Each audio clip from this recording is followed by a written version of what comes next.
All right, guys, welcome to round six. This is our winning in. We won the dice roll, so we're going to be on the play. And we have one colorless Manosaur, so we're going to mulligan. And we have a slower hand with the wilds, but we've got to keep it. That doesn't really matter since we're going to fetch away for the blue source. So we'll keep it on top.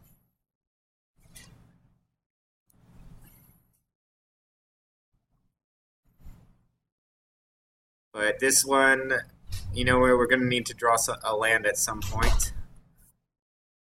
We've got a Delver coming in a turn late, a Ninja that we might be able to utilize. So it's another affinity match. Dude, I'm glad you brought in three Gorilla Shamans. So Adrian let me know that there was 4 affinity players in the top 8 last week. So if it wasn't 4, it was something extremely high. So we came prepared with 3 Gorilla Shamans in the sideboard. We're going to try and find the land here, and we do not find it. We're going to have to bottom both of these and see if we can get there. We do. Still a tough matchup for us, game 1, but we'll see if a Delver can flip and get us there. And if he doesn't have a Frogmite, it's going to be a slower hand. Dude, they have like the stone nuts this game. This is going to be tough. If the Delver flips, we can try and race. It does not. We got a 3rd Ninja of the Deep Hours, which is not great. And a bunch of uncastable cards. I think we shuffle these away. Brainstorm's not great, but we can try and find the land. Put these ninjas away. We did find the land. I mean, we can't do anything with these. I guess I fucked up. I should have put a Gush on, actually, so I could flip this Delver. So I'm going to have to Gush next turn in my upkeep. We've been playing for a long time. It's cool, I'm getting tired, but that was a pretty big misstep. Also, like, we can, obviously there's things to be said for, like, making good plays, but look, they, like, turn 2'd, like Prophetic Prism Frogmite, they're turn 3, they're thought casting, like they're going off. This would have been an extremely difficult game for you to win anyway. Right. We're basically leaning on this Delver, and they're going to play an Atog here or a Forger. I mean, it's almost worse to have the Forger here. So they've got the clock, and we've got nothing going on. So it might be time to hard cast. A Ninja, and by gushing via a Gush, which is never really where you want to be. It's less than ideal. Oh my! What? So we've got a hard cast as Ninja. Oh my, yes. And jump it to with a Frogmite. They both cost 4 mana, Aaron. It's an even trade. That's true. So this one's going to be tough. We're going to have to rely on our sideboard. Game 2 and 3, but as you saw in the last match, they took a sideboard game from us, and we were lucky to steal game 1 both times we played Affinity. So it doesn't look like we're going to get that fortune this time. And I think this Ninja is going to go in front of this Frogmite.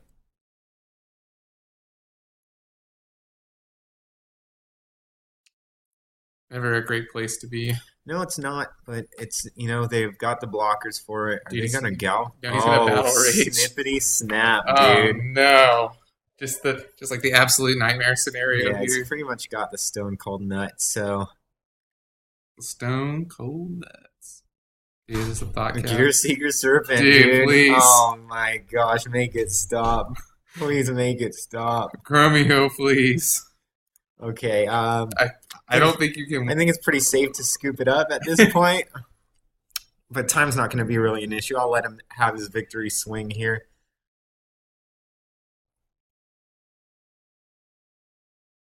I'm going to take his little victory lap.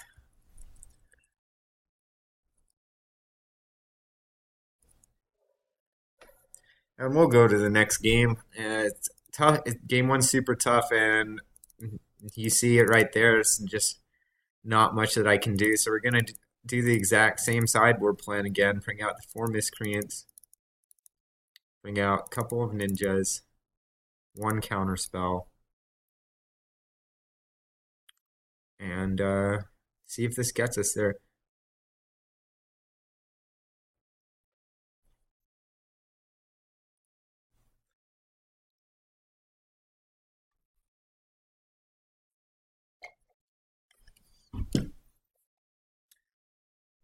Oh man, I still really want to bring in a Pyroblast, but I just It, don't know what I would cut. yeah, I think it's a kind of a trap. Maybe a counterspell, another counterspell. I could see that. If it was a card, it would probably be the counterspell.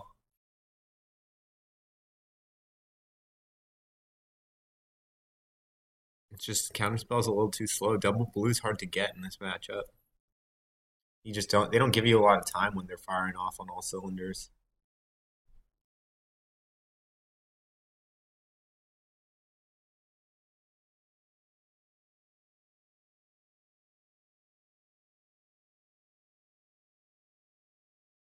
Maybe an Echoing Truth. Echoing Truth would be nice on like a prophetic prism. I don't know. Well, they get a card if I do that. That's true. But if they try and go all in on an ATOG, Well, it has to be exactly. well, all in on anything. I guess No, this guy's got Battle Team or Rage. Battle Rage, Yeah, I actually. not Fling, right? Or do They run probably both? playing like two flames, one battle rage, or a 1-1 split. Just because there are situations where the battle rage is better, and there are Well, situations. I think on the play counterspell's okay. On the draw, if we win this one, I think I'm going to go down to 2 counterspells and bring in that Echoing Truth. But on the play, I think we're okay having the counterspells. The reason I don't like Pyroblast is it really only hits Gear Seeker Serpent, and it really only hits Thoughtcast, and you probably don't want to be countering Thoughtcast. No, yeah, it's really just for Gear Seeker Servant, but that card's just incredibly powerful. And let's see, we're just getting a lot of one-landers today. We have to keep it, unfortunately, because we have a Delver and a Scribe, but this is probably not a hand that's going to beat. Maybe we mulligan it, actually. I don't think this is a hand that's going to win. Yeah, we're going to mulligan and a slightly better hand. Yeah, I do think this hand is better, especially since you can keep that on the Yeah, top. so and we play get the Delver. flip. Yeah, so we're going to be leaning on the back of this Delver pretty hard, but it's important to stick this Delver turn 1 and get it to flip on turn 2. That's really our likely avenue for winning this match. He's got the Greater Furnace, so if he's got the Galvablast, we're in some pretty big trouble here, and it looks like that is what he's got. Dude. I was going to say we'll need somebody to lean on, but then he got vaporized. Dude, he got wrecked. So we do have the Evolving Wild, so we're going to get that. I would like this Ponder, but I think it's more important to have an untapped land. We've already got another Ponder. And this guy's just going off, dude. A turn 2 ATOG is actually It's not that bad. Yeah, he's going to have to hit you for 1. He can't really do anything. So I think we can go ahead and safely Ponder here. Yeah, he doesn't have anything that produces colored, and we found the Hydroblast And Gorilla and Shaman. Gorilla Shaman. We don't have a red source ourselves, but that is good. We're gonna want to hit a land drop. So Gorilla Shaman we can't cast, so we're fine to put that down. And let's get this Hydroblast. If he tries to play, if he doesn't have a colored land, I might counter spell like a Prof Prism or something. Yeah, I think that's correct because they can't defend this ATOG turn. Well, they could untap and have Pyroblast, I guess. But it's going to be much harder for them to defend this ATOG, because some affinity lists run Dispel, for instance. So he plays like a. I think I go for this. If he has another Galvablast, then he's got another Galvablast. yeah, I think that's fine. We want to try and make a profitable. So let's see. He's Because- definitely representing it. If He has it, but well, but that's like the worst case scenario, like Trickery, and that you still 1-for-1. Like now they'll get in with ATOG, they'll probably sack the star, but then they're off colored mana again. So yeah, now you can just safely. well, so we don't have any creatures now, but we have to destroy this creature. And we have Counterspell for their next play. Mm-hmm. We know our next card is the Gorilla Shaman, which we can't do. We can't even play, so we're gonna need a lot of help from. We're gonna need them to stumble, which it looks like he missed a land drop, so he They've did. missed, yeah, just 1. And I think I'm gonna hit this. And then next turn you can tap out for Ninja. Yes. And he's already used, I guess he's only used one Diablo Blast, but this ninja's not doing anything in my hand. So I think this is what we're kind of priced into doing.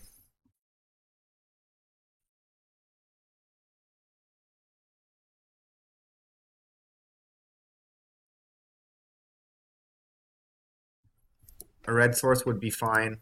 A Ponder Preordain would be optimal. So he's got a blocker. He's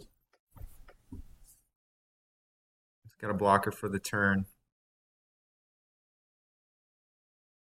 That's pretty good. That's when you should do that to Thoughtcast. He did it right there. If he didn't find the land on those two, that would be pretty good. So he did. So it's unfortunate. It's okay, you just rip a red source here. Ripping a red, that's good too. So I guess we can go ahead and swing first. Thing is, we still don't have a red source. This augur is going to find us like a bolt or a scred that we just can't cast. It'd be pretty bad if we saw a bunch of evolving wilds in here. And there's one of them. That's unfortunate, and we get a card that we can't really cast. So if we find a red source, we might still be okay, but it's not looking great for us with our opponent now having 6 cards in their hand.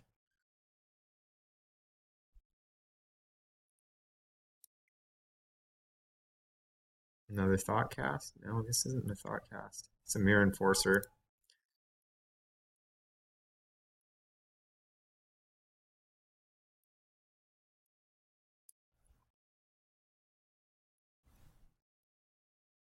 Spellstutter Sprite's a little bit late to the party. So this unfortunately isn't shaping up to be great for us.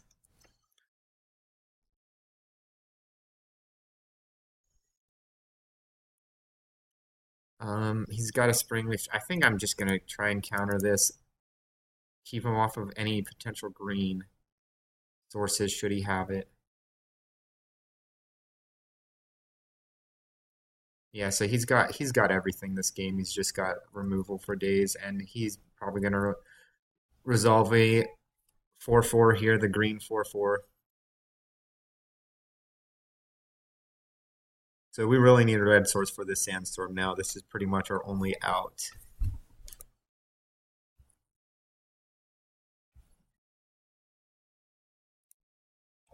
Just draw another blue source, dude. Yeah, so I mean we've got time. We can block. If we really, I mean we're probably going to block with both of our creatures this turn. If he plays like a Gear Seeker Serpent or an Atog, we just lose. But other than that, we're okay. So he's going to equip the Forger, which is good. I think we're just going to block. Probably okay, he's just swinging with the Forger, so we're just going to block with the Augur here. And he knows that if he attacks with everything, the Ninja's going to get in a swing. So he's got to be fearful of the backswing. So we got that. I think we're going to go Gorilla Shaman, though, this turn. Because I guess that prevents them from playing anything else. After, exactly. So it's definitely the correct one. You play the Shaman, cripple their board, and then wipe them away. And then they're going to be in a very tough spot from there. Yeah, it is unfortunate that they do have the indestructible lands in the drum, though. Yeah, we can hit the drum. I guess that costs 3 mana to do, so we can't hit that this turn. Wonder what he's... Oh, he's got... I am going to pay 3 for it, but that is going to help him out. Oops. We've got to wait until the spell resolves.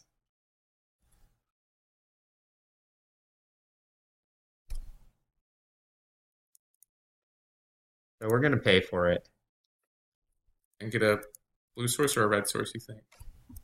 I mean, it doesn't matter since he does have the drum, but we're going to hit that red source. Actually, it might make more sense to hit the blue source if we are afraid of Gear Seeker Serpent. Right, that's what I was thinking.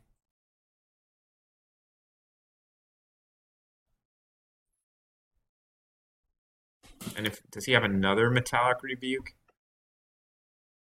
He could cast it. He does have another one, so this is not going to resolve, and that's a bit unfortunate. But at least we did not run our Swirling Sandstorm into that card. We are going to get a swing in with the Ninja as a result of that. So that's, yeah, it's the small victories. It's the small So, victories. like best case scenario, they play like Another 4/4. enforcer, yes. I mean, we're pretty priced into the Swirling Sandstorm. He's still going to have to leave back the enforcer on blocking duty. And if he drew a counterspell, he's not playing the card. Okay, he's still not playing the card, so that's a bit unfortunate. We can preordain here first. Now you have a way to rebuild after the sandstorm. Yep, so I think we're going to take that. We can cast that Ponder this turn. I guess we can cast the Delver this turn and set up the flip. So let's see. If he top decked another Metallic Rebuke, then that's what he top decked. But okay, so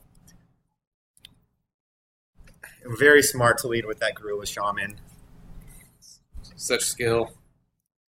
He is reloading. That's pretty nasty card. He's got a 5/5 on the board. We're going to flip our Delver, so I think it might make sense to ninjutsu this guy into play off of the flip Delver. Try and find a scred. Yeah, well, let's see what we'll ponder first. That makes the most sense. If we find a scred, we just kill him. We don't, but we find a gush. That island, I mean, I think we've got to take this gush and just draw past these cards.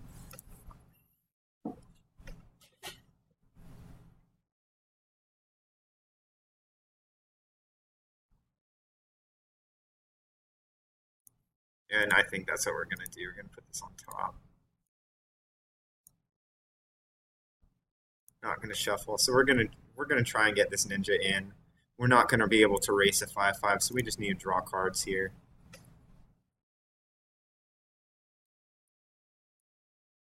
And let's keep our red source up. So we know it's going to be a Delver, and we know the next one's going to be an island, but we don't know what the card after that will be. So if it's a scred, that would be... Oh man, that's pretty good. So we're just going to drop 2 Delvers here, and hope he doesn't draw Electrickery. He still can't attack profitably, because I'll attack with my Ninja, and he doesn't want that. It was a bit unfortunate that the Gush did not resolve, because we know the next card is an island, and he's drawing very well. Well, that was actually very... I mean, that gives you another turn to find something. Delver's not going to flip. It's an island. We know that.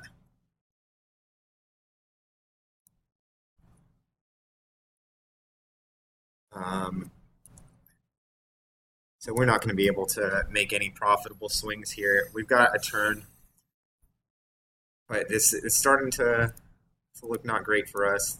That Dispel and double Metallic Rebuke was pretty sweet.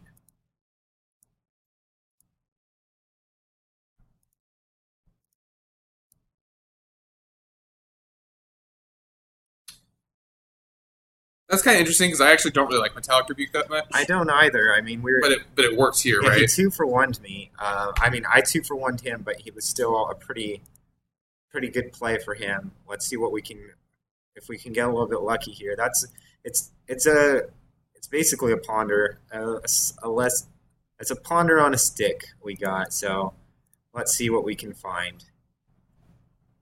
Long scred. Swirling Sandstorm, even. Yeah, we haven't seen a lot of our removal this game, except the Swirling Sandstorm. You know, we can 2-for-1 him with this bolt if we really wanted to. But I think we just take it. Oh, you mean like attack with the Ninja and bolt? Yeah, it's not the greatest thing. I mean, I could just be blocking with the Ninja and bolt if that's what I'm going to do. But the upside of attacking, though, is, of course, that you get to draw a card, Yeah, but he's just going to block in a heartbeat, I feel like. So, yeah. And holding up the bolt, you know, I can block with an Augur and a Delver and then bolt a creature. That's true.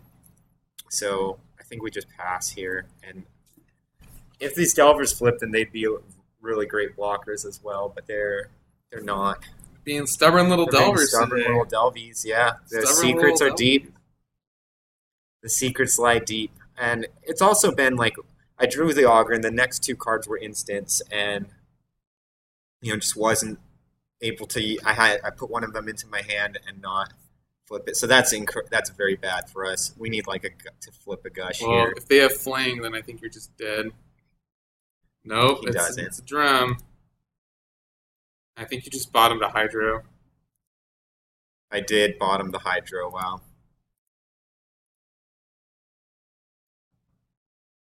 I mean, so where I've top decked lands, he had top decked the Carapace Forger. So I think we block the Mirror Enforcer. I think this ninja's not going to do anything for us. I think we do have to cash it in.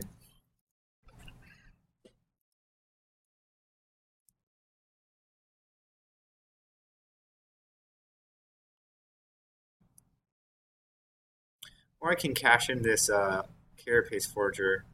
I mean, the Augur. I think that's fine.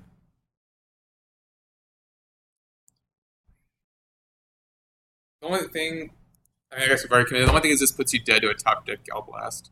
Yeah, I mean, But so this game's going to be very uphill. 8. So I guess if my Delvers flip,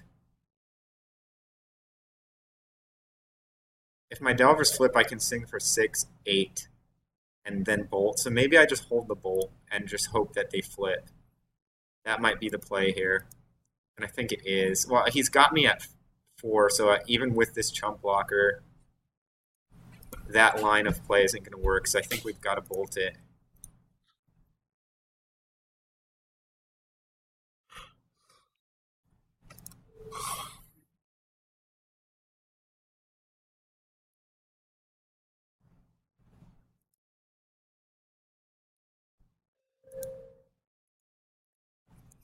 So needing a Ponder or a Gush are really the two cards that I want on the top of this deck. And it's another Delver. The top of my deck's just not really wanting to cooperate in a bunch of these matches. And it's unfortunate. We're not going to get there, unfortunately, this time. But there is a small possibility that 4 and 2 will top 8. So I guess that's what we're relying on. So maybe I'll see you guys in the next one. So we have to chump block both of these now. They're both lethal swings,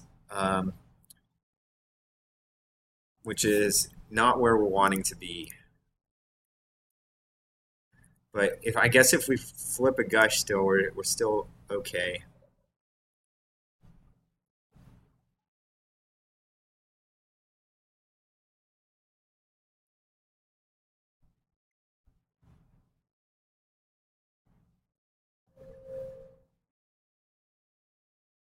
So we got a bolt.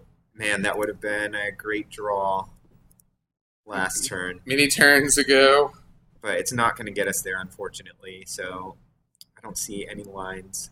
Yeah, if it flipped last turn, we could have swung for 8 and then just bolted them on this turn, and it would have been it. It was just, we've lost several games today just where these Delvers just don't want to flip, and it's really cost us a lot of points of damage.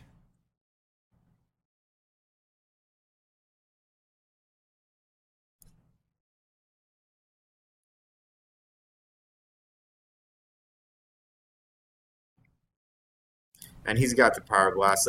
We're going to go ahead and concede the game there. So, unfortunately, not able to knock it down. Let's go ahead and just say... So, I was in 5th. I don't think that I'm going to be able to top 8 with a loss right there, unfortunately. So, if we do, we'll be back in the next video. But if we don't, thanks for recording today. I guess we could do a little sign off now, and then if there's another video, then there'll be a little treat. A little surprise, a little treaty treat. But yeah, thanks so much for playing today, Aaron. We will post these onto the channel, and we hope to see more of you in the future. Awesome, yeah, definitely hope to see more of me in the future too. So, The Aaron Show. Thank you guys for watching. Hope you enjoyed it.